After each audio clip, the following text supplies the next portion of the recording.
अहमदा मरोइबा पाउ पिजरी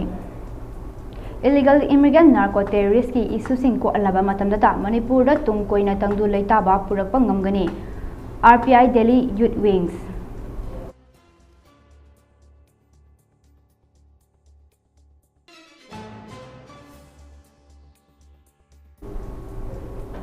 Arambai Tengol na cookie sing the attack tobani haina phongdoki ba wafam sengdu u haina NPP gi president Jumnam Joy Kumar na yakhidre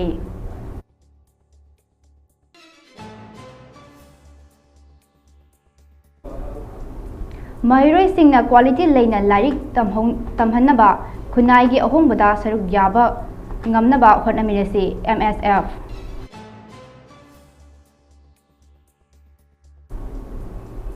High Court of Manipur da rule gi wangmada bosem gi chairman hapkhibani haiduna wakalakle hairi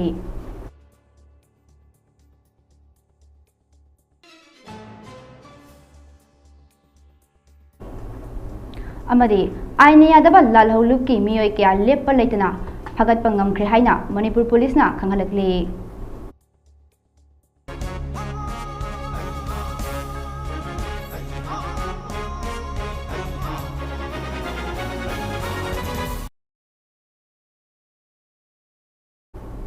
Kurumjari Mami TV na sandokjaba Manipuri pau mi ang tabiriba pumnamak po ALINA MUTUM na taram na okjari pau sandok na pijari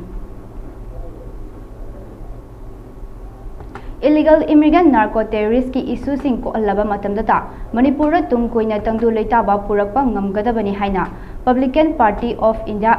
RPI athawale Manipur State Delhi Youth Wings ki General Secretary MUTUM Sanathoina phongdokre tha asigi mangada Ministry of Home Affairs na sinduna maitei amadi kuki furuk anigi punna phaminaduna wari sanagani hariba asiga marilina Delhi gi taramathoi Safdarjung Rota leiba RPI athawale Manipur State Delhi Youth Wings ki office ta pangthokiba pawgi mifamda wafam asi mahakna phongtokhibani mifam aduda hai Manipur bu tangdu leita ba hanjinhana ba khongjang ama oina MHA na sinduna maitei amasung kuki punna phaminaduna wari sanagani hariba asi afaba khongthang amani tawbutabu mamangda Union Home Minister na Manipur Pumbada free movement ohengani haiba lauthokiba amadi yahangani haikiba nimit aduda adumak taba fail oikiba thogdo adusu kawfam thokte amaromda Manipur da tung koina tangdu leitaba purake hairabadi leiriba illegal immigrant sing tantokhiba narco terrorist leiriba activities sing loishin hanba Manipur khakta natana international issue ama oriba drug amadi poppy cultivation da leiriba pumnamak loishin baga loyana hojik relief camp ta leiriba miyambo masa masa gi mayumda hanjil hangadabani miyambo machet ta na thugaina ba honarakpa thong sigi mayokta Manipur asi khakta natana Manipur gi miyam amadi naha khudimakta leigadabani community natraga furup khaidokuna Manipur machet thugaina ba divide and rule policy jathariba khudingmak lefan gadabani Manipur asi pumnamak asi thabakta onthoklaba matamdada Manipur da tung koina tangdu leitaba purakpa ngamgadabani haina mahakna makha takhi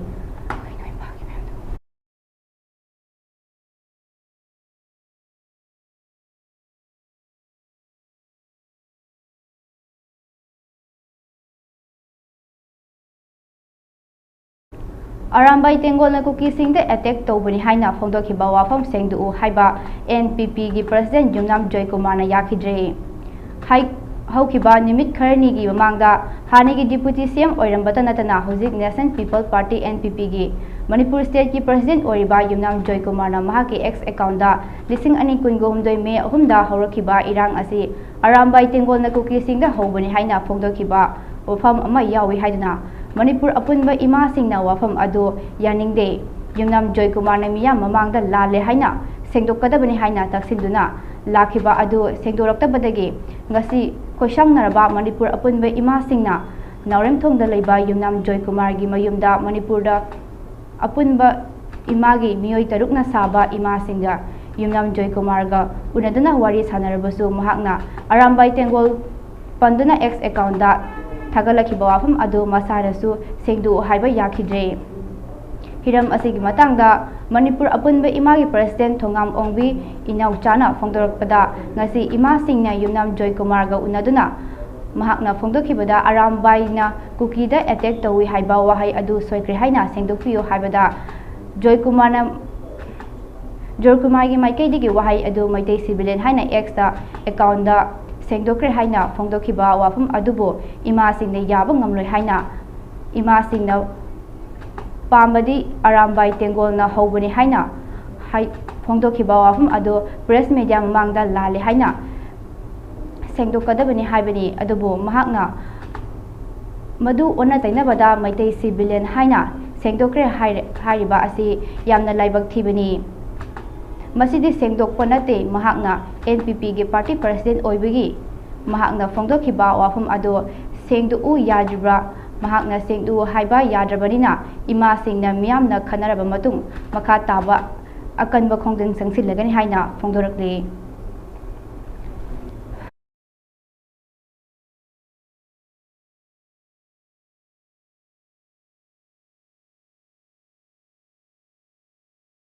ꯑꯗꯣ ꯄꯥꯕꯨꯡ ꯖꯣꯏꯀꯨꯃꯥꯔꯗ ꯑꯩꯈꯣꯏꯅ ꯍꯥꯏꯖꯕꯁꯤ ꯃꯥꯅ ꯀꯨꯀꯤꯗ attack ꯇꯧꯏ ꯍꯥꯏꯕ ꯑꯔꯥꯝꯕꯥꯏꯅ ꯇꯧꯏ ꯍꯥꯏꯕ ꯃꯇꯦꯛꯁꯦ ꯁꯤꯁꯦ ꯑꯩ ꯁꯣꯏꯈ꯭ꯔꯦꯅ ꯁꯦꯡꯗꯣꯛꯄꯤꯌꯨ ꯍꯥꯏꯖꯕꯅꯤ ꯑꯩꯈꯣꯏꯅ ꯍꯥꯏꯕꯗ ꯃꯥꯅ ꯍꯥꯏꯕꯅ ꯃꯥꯅ ꯃꯥꯒꯤ ꯇ꯭ꯋꯤꯇꯔꯗ ꯁꯦꯡꯗꯣꯛꯈ꯭ꯔꯦ ꯁꯤꯅꯦꯕ ꯃꯥꯒꯤ ꯀꯩꯅꯣꯁꯦ ꯉꯁꯥꯏ ꯅꯣꯏꯗꯁꯨ ꯄꯤꯔꯛꯑꯃꯅꯤ ꯑꯗꯨ ꯁꯦꯡꯗꯣꯛꯈ꯭ꯔꯦ ꯁꯤꯅꯦꯕ ꯁꯤꯚꯤꯂꯤꯌꯟꯁꯅ ꯑꯣꯟꯈ꯭ꯔꯦ ꯁꯤꯅꯦꯕ ꯑꯩꯈꯣꯏꯅ ꯑꯗꯨ ꯑꯣꯟꯕꯗꯣ ꯅꯠꯇꯦꯕ ꯍꯥꯏꯅꯤꯡꯉꯤꯅ ꯄ꯭ꯔꯦꯁ ꯃꯌꯥꯝ ꯂꯥꯛꯏꯉꯩꯁꯤꯗ ꯋꯥꯊꯣꯛꯁꯦ ꯆꯥꯎꯊꯣꯛꯇꯅꯕꯒꯤꯗꯃꯛꯇ ꯑꯩ ꯁꯣꯏꯈ꯭ꯔꯦ ꯃꯇꯦꯛꯁꯤꯃ ꯑꯩ ꯂꯥꯟꯈ꯭ꯔꯦ ꯍꯥꯏꯕ ꯋꯥꯍꯩꯁꯦ ꯍꯥꯏꯌꯨ ꯍꯥꯏꯕꯅꯦꯕ ꯍꯥꯏꯌꯨ ꯌꯥꯗꯦꯕ ꯁꯤ ꯑꯩꯈꯣꯏꯅ ꯁꯤꯗ ꯀꯔꯤꯅꯣ ꯍꯥꯏꯗꯣꯏꯁꯦ ꯑꯔꯥꯝꯕꯥꯏ ꯏꯆꯥꯁꯤꯡꯁꯤꯗ ꯑꯩꯈꯣꯏꯅ ꯀꯔꯤ ꯍꯥꯏꯒꯗꯣꯔꯤꯅꯣ ꯃꯣꯏꯒꯤ ꯑꯄꯥꯝꯕꯗꯣ ꯑꯩꯈꯣꯏ ꯇꯥꯟꯅꯔꯒ ꯀꯩꯅꯣ ꯃꯇꯨꯡ ꯇꯥꯕ ꯑꯩꯈꯣꯏ ꯈꯟꯅꯔꯒꯦ ꯃꯣꯏ NPPꯒꯤ ꯄꯥꯔꯇꯤꯒꯤ ꯄ꯭ꯔꯁꯤꯗꯦꯟꯠ ꯃꯤꯡꯆꯠ ꯁꯣꯛꯀꯅꯤ ꯍꯥꯏꯕꯒꯤ ꯃꯥ ꯁꯦꯡꯗꯣꯛꯎ ꯌꯥꯗꯕꯔꯥ ꯍꯥꯏꯕꯁꯤꯃꯁꯨ ꯑꯩꯈꯣꯏ ꯆꯤꯡꯅꯕ ꯂꯩ ꯃꯈꯥ ꯇꯥꯕꯁꯦ ꯑꯉꯥꯡꯈꯩꯒ ꯇꯥꯟꯅꯔꯒ ꯀꯩ ꯇꯧꯕ ꯌꯥꯒꯦ ꯍꯥꯏꯕꯗꯣ ꯑꯗꯨꯒꯤ ꯀꯩꯅꯣꯗꯣ ꯑꯣꯏꯅ ꯁ꯭ꯇꯦꯞꯇꯣ ꯑꯣꯏꯅ ꯂꯧꯈꯠꯆꯔꯒꯦ ꯑꯔꯥꯝꯕꯥꯏꯒ ꯑꯩꯈꯣꯏꯒ ꯍꯥꯏꯐꯦꯠ ꯑꯃ ꯃꯤꯁꯑꯟꯗꯔꯁꯇꯦꯟꯗꯤꯡ ꯑꯃ ꯂꯩꯕꯗꯒꯤ ꯃꯨꯛꯅꯗꯅ ꯈꯣꯠꯅꯗꯅ ꯑꯃ ꯇꯧꯕꯁꯦ ꯐꯅ ꯅꯨꯃꯤꯠ ꯅꯤꯅꯤ ꯍꯨꯝꯅꯤ ꯁꯨꯔꯦ ꯉꯁꯤꯒꯤ ꯅꯨꯃꯤꯠꯁꯤꯗ ꯀꯩꯅꯣꯒꯤ ꯑꯩꯈꯣꯏ ꯃꯅꯤꯄꯨꯔ ꯄꯨꯝꯕꯒꯤ ꯏꯃꯥ ꯃꯩꯔꯥ ꯄꯥꯏꯕꯤ ꯃꯌꯥꯝ ꯑꯃ ꯂꯥꯛꯑꯒ ꯁꯤꯗꯩꯗ ꯑꯩꯈꯣꯏ ꯐꯖꯅ ꯁꯤ ꯀꯗꯥꯏꯗ ꯀꯃꯥꯏꯅ ꯇꯧꯅ ꯊꯣꯛꯏꯕꯅꯣ ꯈꯣꯠꯂꯤꯕꯅꯣ ꯍꯥꯏꯕꯁꯦ ꯐꯖꯅ ꯋꯥꯔꯤ ꯁꯥꯟꯅꯔ ꯃꯇꯨꯡꯗ ꯑꯁꯣꯏꯕꯁꯤ ꯌꯦꯡꯉꯒ ꯑꯩꯈꯣꯏꯅꯁꯨ ꯍꯥꯏꯖꯔꯒ ꯀꯩꯅꯣ ꯇꯧꯔꯒ ꯈꯟꯅꯔꯕ ꯃꯇꯨꯡꯗꯩꯗ ꯑꯩ ꯃꯌꯥꯝꯅ ꯊꯝꯅꯤꯡꯕꯁꯦ ꯃꯁꯤ ꯀꯩꯅꯣ ꯇꯧꯕꯒꯤ ꯑꯩꯈꯣꯏꯅ ꯀꯩꯅꯣꯁꯤꯗ ꯑꯩꯈꯣꯏꯒꯤ ꯏꯃꯥ ꯏꯕꯦꯟꯁꯤꯡꯅꯁꯨ ꯃꯣꯏꯅꯁꯨ ꯑꯩꯈꯣꯏꯒꯤ ꯄꯥꯔꯇꯤꯒꯤ ꯁꯥꯏꯠꯇꯒꯤ ꯑꯩꯈꯣꯏꯅ ꯊꯥꯒꯠꯈꯤꯕ ꯀꯩꯅꯣꯁꯤꯗ ꯆꯦꯟꯖ ꯇꯧꯊꯣꯛꯄ ꯑꯃ ꯋꯥꯔꯗ ꯑꯃ ꯃꯣꯏꯅ ꯂꯧꯊꯣꯛꯅꯤꯡꯕ ꯑꯗꯨ ꯂꯧꯊꯣꯛꯑꯒ ꯁꯤꯗ ꯑꯩꯈꯣꯏ ꯃꯁꯤ ꯑꯩꯈꯣꯏꯒꯤ ꯀꯩꯅꯣꯗ ꯑꯩꯈꯣꯏꯒꯤ NPPꯒꯤ ꯄꯦꯖꯗ ꯉꯔꯥꯡꯗꯒꯤ ꯊꯥꯒꯠꯈ꯭ꯔꯕꯅꯤ ꯀꯣ ꯃꯁꯤ ꯇꯧꯔꯒ ꯁꯤꯗ ꯅꯣꯏꯗ ꯀꯩꯅꯣꯁꯤ ꯑꯩꯈꯣꯏ ꯃꯦꯇꯔꯁꯤ ꯁꯤꯃ ꯁꯤ ꯅꯣꯏ ꯀꯩꯅꯣ ꯇꯧꯒꯦꯁꯤꯗꯣ ꯁꯤ ꯃꯦꯟꯂꯤ ꯀꯩꯅꯣ ꯇꯧꯔꯤꯁꯦꯀꯣ let Arambai Tengol attack each other have done. Adu moto we have put it. Let civilians attack each other. I know so I don't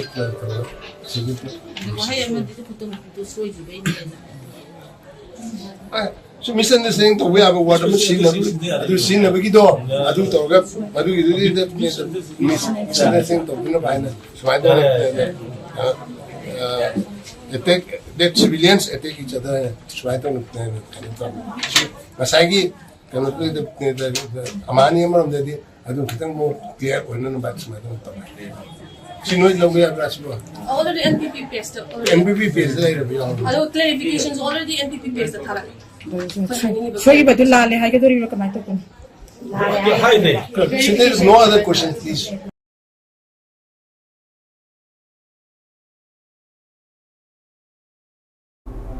Manipur Student Federation MSF Nasindana one-day discourse on educational textbook manual haiba hiramda khana nainabagi thoram ama Imphal College ki hall da pangthokre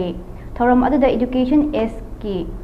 director NG Bogendro Maitai MCS Council of Higher Secondary Education Manipur ge Secretary Asni Kumar Board of Secondary Education Manipur ge Chairman Akham Joy Kumar State Council of Education Research and Training ge Director Ahibam Roman All Manipur Recognized Private School Welfare Association ge President Laisram Joy Kuman Association of Manipur Teacher Education Institute ge President Ranjan Yankokpam Manipur State Film and television institute के former director Birendra Salam Ibotombi institute of education के principal doctor R K. Biren Singh अमसुंग MSF के president Hijam Roshna मरु ओइबा मियोइसिंग ओइना सरुक याखिबगा लोइना ओजा सिंह अमसुंग महिरोय कयाना सरुक याखि थौरम अदुदा मरी लेनबा रिसोर्स पर्सन कयाना वांगांखे वन डे डिस्कोर्स अदुगा मरी लेनना MSF के प्रेसिडेंट हिजम रोशना नहा ओइरिबा महिरोय सिंगना लाइक लाइसु असि यामना क्वालिटी लेना तमहंदुना खुनाइगे अहोंबदा सरुक याबा ngamnaba थौरम असि पांगथोकपनि मणिपुर बोर्ड की मखादा एफिलिएशन तौदुना तमलिबा सिलेबस असिगी वांगमदा करिगुंबा स्कूल खरादा अतोपा लाइरिक्सिंग तंबा यावरिबा असि मरि लेनबा लेंगा की ऑथोरिटीना एक्शन लखतकदबनि मणिपुरदा लैरिबा CBSE स्कूल सिंगदसु CBSE लाइरिक्सिंगदा मणिपुर की ओइबा मरि लेनबा कंटेंटसिंग खरा हाफम थोई फोंदोखि की मखादा खोगी एफिलेट तौरिबे स्कूल सिंगसिना अदुगा बोर्ड की लाइक सि तमगदौनी हारगसु बोर्ड की लाइक सिंग से खोगी तमगसु अतोपा बुक फार्म सिंगदगी तोंगा तोंगान बा बुक सिंग जे पुसलागा तमहनबगी ममी मा चावंग लाकपा मसी यादे हाबदुनी अदुगा मणिपुर लेंगा की अमदी बोर्ड की मखोइना खोगी संगोल अखोगी उचुक यावदबुगुम खुजी यावदबुगुम माइ माइ थादोंनि मफमना थादोगा थंबगी मवोंग माइ खोइना ngasi उरी मसी चप चाबा अखोई एक्शन लौखटकदौबने हाइदि सोम नाकंदा बोर्ड की लाइक से तमद्रगदी बोर्ड नसु एफिलेट कक्प याबगी मागी स्कूल दुगी मदुगी चांग लेरिबने मदुबु ngasi दि फ्री दा थादोकपगी माइ मागी तमनिंग मवोंगदा लाइक सिंग asi पोंगदम तमहले बोर्ड न प्रेस्क्राइब तौदब लाइक सिंग asi मसीगी मतंग दसनी अखोइना ngasi खनबदसु यावगदुसे अदुगा अखोई मालेमगी होंगकलिबा अखोई अकोइबगी फिबम नत्रगा अखोई ममांगगी निंगथौ पालिंगै मतमगी हाई कोर्ट ऑफ मणिपुर दा अखम जॉय कुमार बो रूल गी वांगमदा बॉसेन की चेयरमैन हापखिबनी हाइजना वकलकले हाइदे मणिपुर लेंगा के जॉइंट सेक्रेटरी एजुकेशन एसना दिसंबर 3 2019 दा थोकिबा ऑर्डर अमगी मतुंग इन्ना अखम जॉय कुमार बो board of secondary education Manipur BOSEM की चेयरमैन ओइना अपॉइंटमेंट पीखिबबु पोस्ट असिगिदमक अप्लाइड तौरखिबा कैंडिडेट सिंगबो ओवरलुकिंग तौदुना प्रॉपर एग्जामिनेशन नत्रगा इंटरव्यू न चिंबा अमता पांगथोक्तना पोस्ट असिगिदमक तौफम थोकपा एप्रोप्रिएट प्रोसेस सिंग तौदना इलीगल इम्प्रोवर ओइबा मवंगदा लेंगा की मरी लेनबा ऑफिसर सिंगना नमफुदा खनखिबनी हाइबगी चार्ज सिंग तौरदुना हाई कोर्ट ऑफ मणिपुर दा वकलकली हाइखि वाकत असी पोस्ट असी लौनबगीदमक बॉसेमना अक्टोबर 13 2023 दा थोकिबा नोटिफिकेशन नंबर 39/4/2024 SES बॉसेमना खंगनखिबगी मतुंग इन्ना अप्लाई तौरखिबा कैंडिडेट सिंगी मनुंगदा अमा ओरिबा केमगई ममांग लैकाइदगी डॉक्टर याइखोम विनोद कुमार चाही हुंफु अपोकपा लैखिद्रबा W जुगेंद्र कौबा कैंडिडेट अमना पिटिशनर ओइदुना था असिगी अमदा फाइल तौरखिबनी हाइरे लोइना हाई कोर्ट ना लेंगा की मकोक थोंबा ऑफिसर तरुक अमसुंग बॉसेम की चेयरमैन दा मे 13 अपिगनी मे 19/2019 फाउबगी मनुंगदा पाखुम पिरकदबा नोटिस अमा issue तौक्रे हाइरे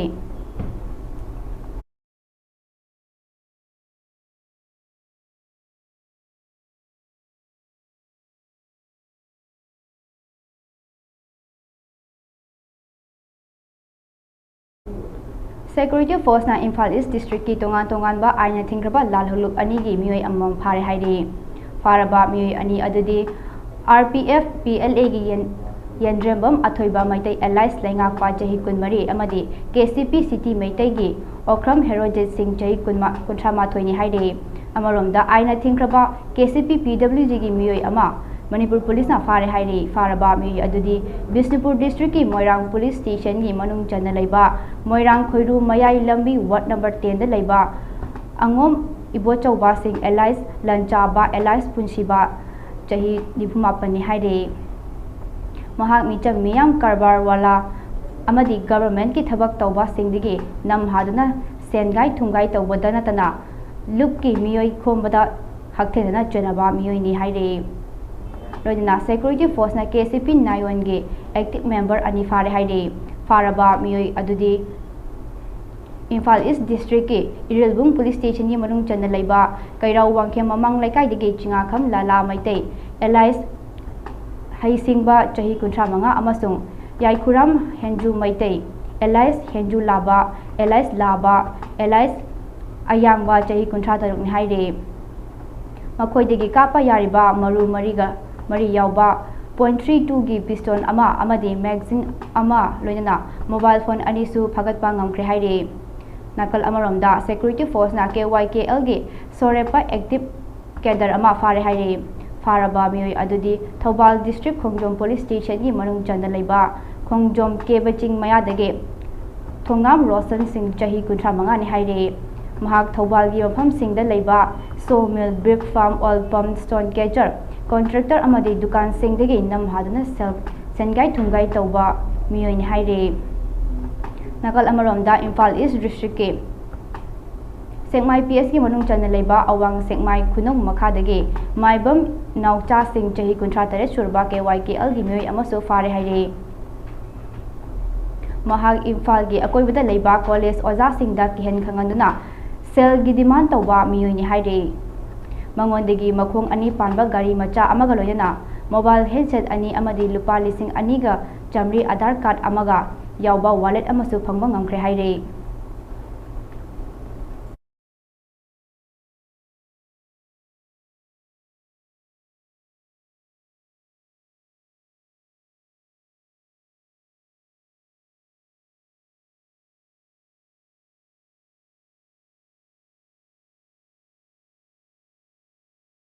Manipur gi chinga masung tampaki mafam singda security force na area domination amadi thiba humagi thabak lepna chathare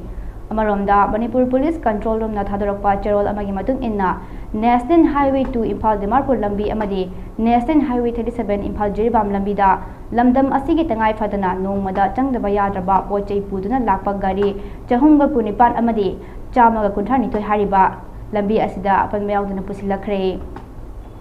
makha tana pochei pusilakpada khudong thiba thoktanabagi chingnaningai oiba mafam singda security force na akanba sing tharong lokhatke Manipur District kumna makta pamdaba thodok thoktanabagi ching amasung tamda puna checkpoint chamaga taramathoi hangduna achat awok sing check toduna wahang pang chathake mioi amata mi phami punda yaukide haire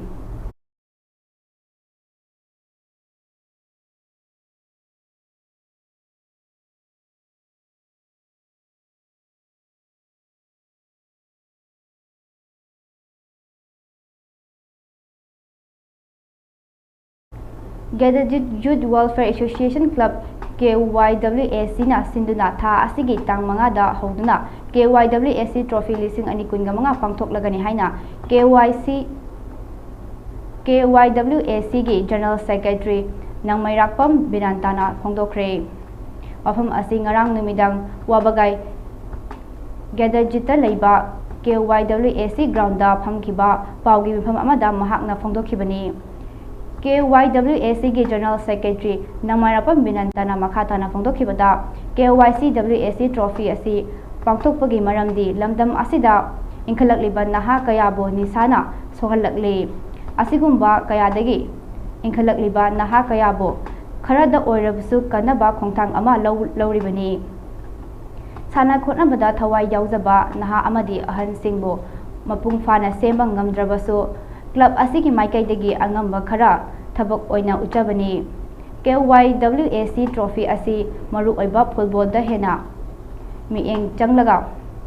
pangthokani loinana numidangi matam khakta da sanagani masida puna team kun nipana su saruk yagani haike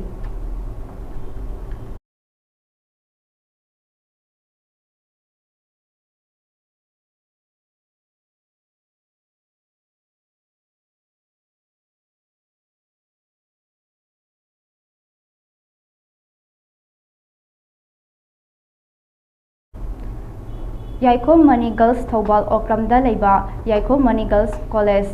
gi Department of Geology na sinduna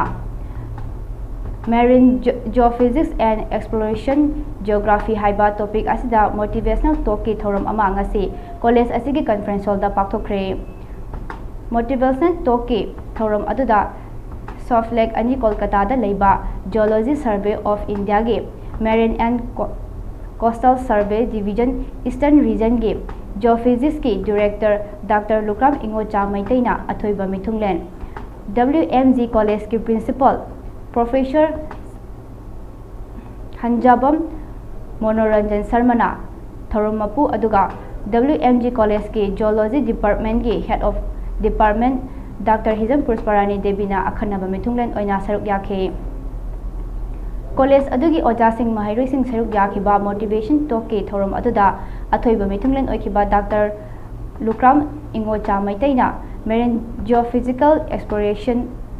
haibasida wangang aduna Geophysics Marine Geophysics amadi Exploration haibasi karino makoina kari tori kari mathok tai amasung ngasi fawada Marine Geophysics na malemda leiba ocean singda thijin humjin ba kaya sing adugi matangda macha khaina sandokna takhe tharomgi saruk ama oina saruk yakhiba singna hanglaki ba wahang singi pakum singsu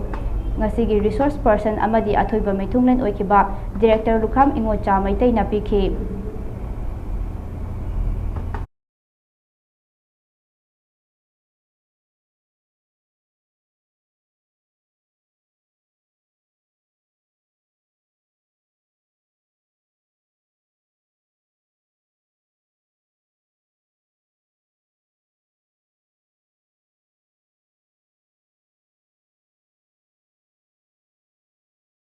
Lok Janashakti Party Ram Vilas Janashakti Mazdor Sabha Manipur Labor Cell gi State President oina Khangibam Raju Singh bu khalle haina party asige Janashakti Mazdor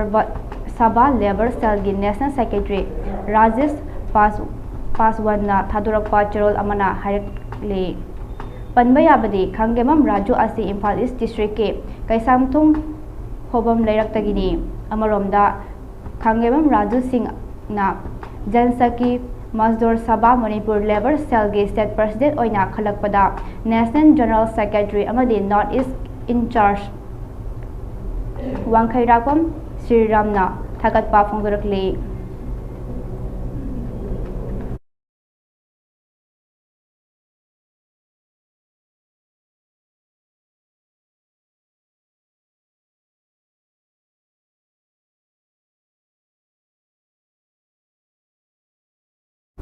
Imphal gi BT Road ta leiba Gambir Singh Shopping Achatagi megahertz 90.8 FM channel da sandokliba radio nongin linkhatkibagi Marirak Suba Foundation Day gi thorom ngasi achamba thorom amaga loinana pangthokre radio nongin gi auditorium da pangthokhiba thorom aduda advisor Dr. Rahijuddin Sayek Department of Arts Science MU gi Professor Dr. Shanasam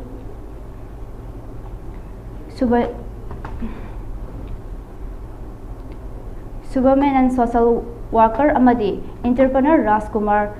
Nongdren Khomba Maitai MD Yendrembam Ibo Chauba Radio Nongin na Jingbana Mithunglen Oina Saruk Yakhe Thoronga Mari Lena Radio Nongin ge MD Yendrembam Ibo Chaubana Thoromgi Nungi Oiba World Piradun High Radio as a Ministry of Information and Broadcasting ge Makada Community FM radio station ama oina miyamgi minungsi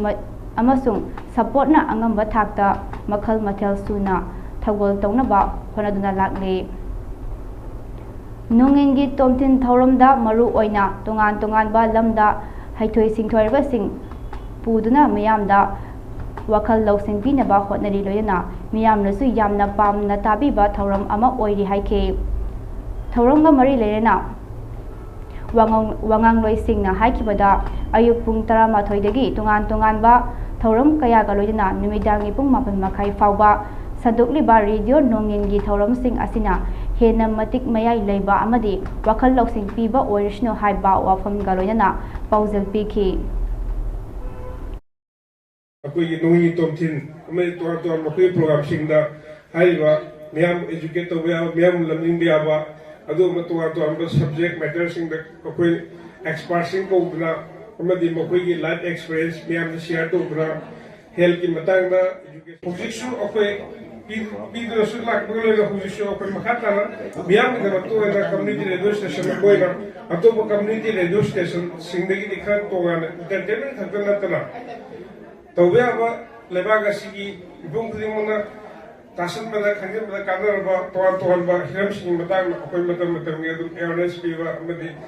educate to ba asal sing akhoi to program sing akhoi tamna hardi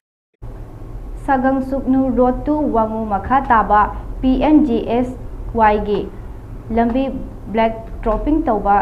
tha phadringaida koila mathakta napi hawalakle amadi black dropping tawrapa lambi adugi site ki mapa singkaiba mafam kharada yawbuga loinana quality control tawdabagi mami chawna tare haire hariba PMGSY gi lambi adu matam sangna sembidana Leirakpa adu handak black dropping tauba haurakpa asida amu quality leitana suba asinadi PMGSY gi lambi ase yengsin bidaba leitraba mapu pandraba department ama oirabra thikadar contractor na pangtau tauba yaba PMGSY gi lambi amara haina praja singna hangarakle haire lamdam adi club organization kaya gi luchingbi kaya nadi lambi asi matam sangna Sembidana lakpagi matamda athubada black dropping taunaba mari leinaba singna yengsinbinaba haiduna Manipur gi press amadi electronic media kayada hanjin lambi adu black dropping tauba houdringai dagi phongdokpa leikhrabasu black dropping tawrakpa haurakpa asidadi laikai club adugi luchingbi singna yengsinbinaba leitraba amagum leihauri PMGSY adugi thikadar contractor na laikai club adugi luchingba sing machin men khabra hainasu praja singna hangna hori amaromda club ki luchingba kayanasu black dropping tauba haurakpa numita double paka longnabagi amadi quality leina thabak sunabagi sugadabani haiduna mari leinaba thikadar department gi miyoi sing yauna wari sanabagi thogdok ama leikhrabasu Nimit adudagi kana amatana yengsin khidre haire maram aduna thikadar singna club ki luchingba singna yengaduna machin men khabra haiba wahang kaya hangna hori adubo PMGSY gi lambi asidi asuki mati quality leitana sare haibasidi mayek sengle maram aduna mari leinaba khudingmakna miyoi sing amadi department na yengsin binabagi apamba lamdam adugi parja kayana lehauri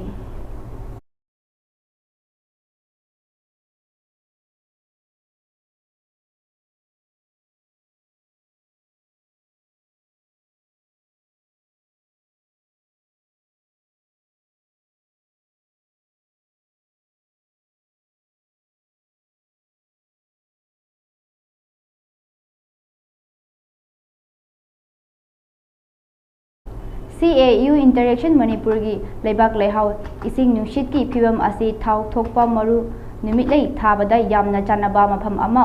oibana low lokpa loiraga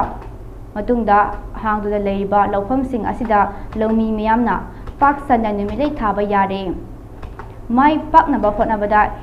CAU Imphal na angamba mateng pangani haina CAU gi Directorate of Extension Education gi Deputy Director Professor TH Robindona Fongdorkle wafam ase Kaksing District ke Wangu Laifam Awangi Samtak Lokolga Lomi Singi Apun Loop Loksal gi Lomi Singa ahanbo oina thaba numitlegi phibam Central Agriculture University gi Directorate of Extension gi official singna hakthengna field da kumduna yengsinbaga loyana Lomi Singa interaction tongnabagi thoramda haikibani One day farmer field day come interaction program aduda Central Agriculture University gi Directorate of Extension Education Education gi Director Professor TH Ranjit Sharma Deputy Director Professor TH Robindro amadi Loksal gi Professor L Ranjit na saruk yakibaga loyana wangangloi sing oiki amadi farmers singna interaction adu taunakhiba aduda phadigo maru marian maru yauba atai makhal kayagi maru marang sing lomi chama mukta yantokhe Deputy Director Professor T.H. Robindona hai malemgi oina climate ta ahongba lakliba kaya asigi matung ina state asida su matamgi oiba pambi thaba asi yamnamak mathau tarakle mahang hai hiram aduda CAU Imphal da ICAR Indian Institute of Oilseed Research IIOR Hyderabad ka kusamnaduna extension of oilseed production in Manipur gi makhada numitlei thabagi project ase paikhatkibani haraduna haukiba chahi anirom asida hariba numitlei ase Manipur gi tongan ba district singda changyeng oina thabada ngasidi mai pakpa ngamle chahi asigi oina state asigi tongan ba district ki mafam singi low pari kunda lomi singna numitlei ase mai pakna thaba mafam kaya yaure soidana masigi karaba phanglagani T.H. Robindona Makhatana Haikibada Lakadaba Chahi Singda Miyamna Hangna Leiba Low Lokraba Labuk Singda Numilei Asi Paksana Tabiyo Low Panbada Karimata Akaiba Leite Tagadoriba Numilei Asi Apaba Makalgi Variety Su Oibana Supnatangi Numit Marfutara Dagi Chama Kakta Changba Makalgi Numileini Numilei Taraga Yolfam Leirodra Haibigi Mipaiba Adusu Miyamda Leibigano Maramdi Manipur Asi Tau Yamna Sizinaba State Ama Oirgasu Tau Marang Kaina Putokpang Ngamdabana Chahi Kudingi Atopa State Tagi Tau Leibida Sel Kaya Changlibani Adana Hariba Numilei Asi Paksana Thadana Putok Marang Kaina Putokpa Ngamlabadi State Asigi Tengnariba Asataugi awatpagi problem asisu hanthagani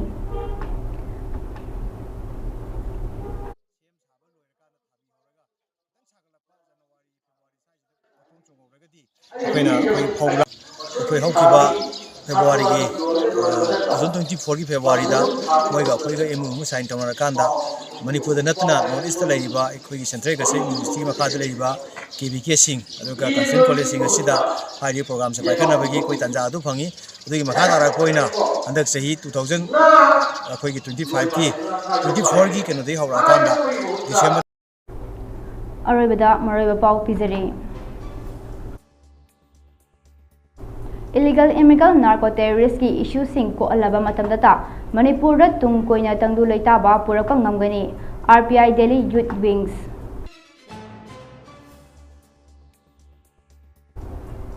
Arambai Tengol na kuki sing de attack tobani haina phongdokiba wafam sengdu u haiba NPP gi president Yumnam Joy Kumar na yakidre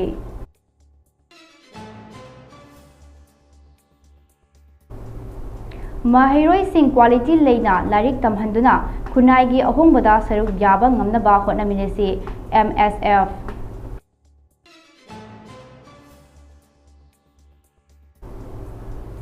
High Court of Manipur dar rule gi wangmada bossing gi chairman hapkhibani haiduna wakalakle haire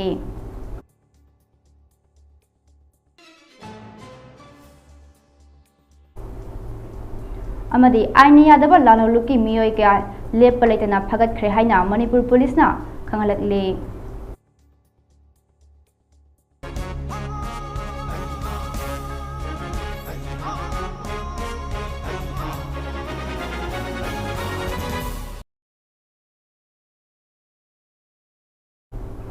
Hojiki oina Mami TV na sandokchaba Manipuri paw loisinjare makha taba pawidamag miyeng taduna leibiyo